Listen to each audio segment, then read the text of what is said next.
ಕನ್ನಡ ಭಾಷೆ, ಕನ್ನಡ ಸಂಸ್ಕೃತಿ, ಕನ್ನಡ ಜಲ ನೆಲ ಬಹಳ ವರ್ಷದ ಗತ ವೈಭವ ಇದೆ ಅನ್ನೋದನ್ನ ನಮ್ಮ ಸಾಹಿತಿಗಳು ತೋರಿಸ್ಕೊಟ್ಟಿದ್ದಾರೆ.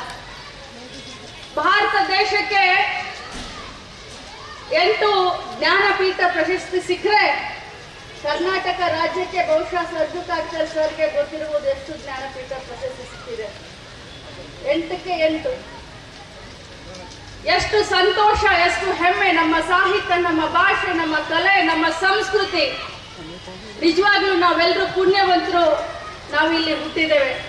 ಆದ್ರೆ ಒಂದು ಮಾತನ್ನ ಹೇಳಲಿಕ್ಕೆ ಬಯಸ್ತೇನೆ, ಸ್ವತಂತ್ರಕ್ಕಿಂತ ಪೂರ್ವ ಕರ್ನಾಟಕ ಮತ್ತು ಮಹಾರಾಷ್ಟ್ರ ಬಹಳಷ್ಟು ಒಂದೇ ಸಾಮ್ಯತೆಯಿಂದ, ಈವನ್ ರಾಜ್ಯ ಕೂಡ ಬಹಳಷ್ಟು ಬೆಳಗಾವಿ ಮಹಾರಾಷ್ಟ್ರಕ್ಕೆ ಸೇರಿದ್ದಾಗಿ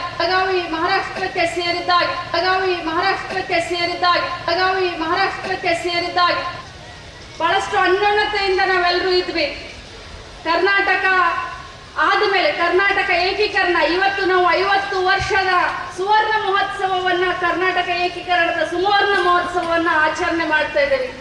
ಈ ಸಂದರ್ಭದಲ್ಲಿ ಇಡೀ ಭಾರತ ದೇಶವನ್ನ ಪ್ರಾಂತವಾರು, ಭಾಷಾವಾರು, ಸಂಸ್ಕೃತಿ, ನಮ್ಮ ಭಾಷಾವಾರು ಇದನ್ನ ಮಾಡಿದ ನಂತರ ಇಡೀ ದೇಶ, ಯಾಕಂದ್ರೆ ತುಂಡವಾಗಿ ಇದ್ದಂತ ದೇಶ ಒಂದಾಗಿ ಇವತ್ತು ಇಡೀ ವಿಶ್ವದಲ್ಲಿ ನಮ್ಮ ದೇಶ ಮುನ್ನುಗ್ತಾ ಇರೋದನ್ನ ಕಂಡ್ರೆ ನಮಗೆ ಹೆಮ್ಮೆ ಆಗುತ್ತೆ.